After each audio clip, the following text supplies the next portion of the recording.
What's up, everyone? Welcome back to Today in the NA. I'm Ava Cruzshawn. We're here in Minnesota for the NA 3HL showcase that's starting Sunday. But taking a look at what happened last weekend, we had 5 skaters put together hat tricks, 3 teams produced shutouts, and plenty of thrilling matchups. Let's first take a look at those hat tricks. Danbury's newest hat trick, Andrew Gibbons, produced his first and second hat trick of the season in his first 2 games with the squad. On Friday night, he found the back of the net 4 times, while on Saturday night, he scored 3 times. However, he was not the only new hat trick to pick up a hat trick. Chance Ozell produced his first hat trick of the season on Saturday night for Danbury. Chance and Andrew were traded early last week from Rochester. They made an immediate impact on the Danbury squad. Staying in the East Division, Trey Hinton of the Maryland Black Bears put together a hat trick against the Northeast Generals Saturday night. This was his first multi-goal game of the season. Something must be in the water because Billy Batten of the Minot Minotauros also put together his first hat trick of the season. On Saturday night, Billy scored 3 of the 4 goals scored in Minot's 4-1 victory over the Minnesota Mallards. Lastly, down in the South Division, Britt Litchard of the Shreveport Mudbugs was dominant for his squad. He scored all 3 goals in the Mudbugs' 3-2 win over El Paso. And to join the party, it was his first hat trick of the season as well. While hat tricks are exciting, shutouts are pretty exhilarating to witness. Starting on Friday night, Austin's goaltender Jack Solomon put together a 23-save shutout against the St. Cloud Norsemen.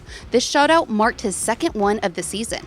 On Saturday night, Bismarck netminder Tomas Anderson saved all 19 shots that came his way. He leads the NAL in about every goaltender stat. He ranks first for his goals against average, save percentage, shutouts, and is tied for first in wins. Lastly, the youngest goaltender in the league, Charlie Menard, produced his second shutout of the year for the Fairbanks Ice Dogs. On Saturday night against Chippewa, he produced a 17-save shutout. The craziest part is all 3 shutouts were 5-0 victories.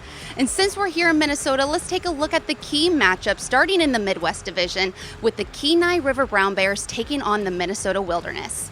Both squads are close in the standings with the Wilderness leading the Brown Bears 2 points. Right now, the Wilderness sits in 4th and is looking to close the gap to the top 3 teams in the Midwest. Last time the squads saw each other, the Wilderness swept the Brown Bears. However, right now, both squads are on a 3-game heater leading into this series. In the Central Division, St. Cloud is heading to South Dakota to take on the Aberdeen Wings. Just like the Midwest Division, this series has standings on the line. The Wings are looking to close the gap to the Minotauros in the standings. Right now, Aberdeen sits 2 points behind Minot. With these 2 games at home, they have the chance to take over the number 3 spot in the Central Division. However, St. Cloud is hungry for a win. St. Cloud is on a 4-game losing streak. However, when the Norsemen have faced the Wings this season, they have won 3 of their 4 games played. Heading to the East Coast, the New Jersey Titans are facing off with the Maryland Black Bears for the first time this season. Both squads are looking to capitalize on this series. Sitting pretty in second place is the Maryland Black Bears. During the series for Maryland, they have a 4-point lead over New Jersey in the East Division standings. However, New Jersey is looking to solidify at least 3rd place in the standings.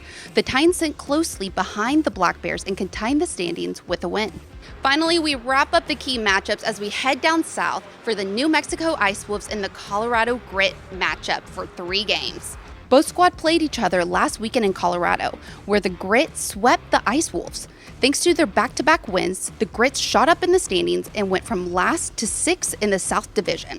However, prior to that series in Colorado, New Mexico was dominant, winning 8 of their last 10 games. The Ice Wolves will be hungry for a win at home. To watch any of the matchups, make sure to go to NATV. Head to our website for all the latest scores and news, and head to our social media for all the latest content. We'll see you next week.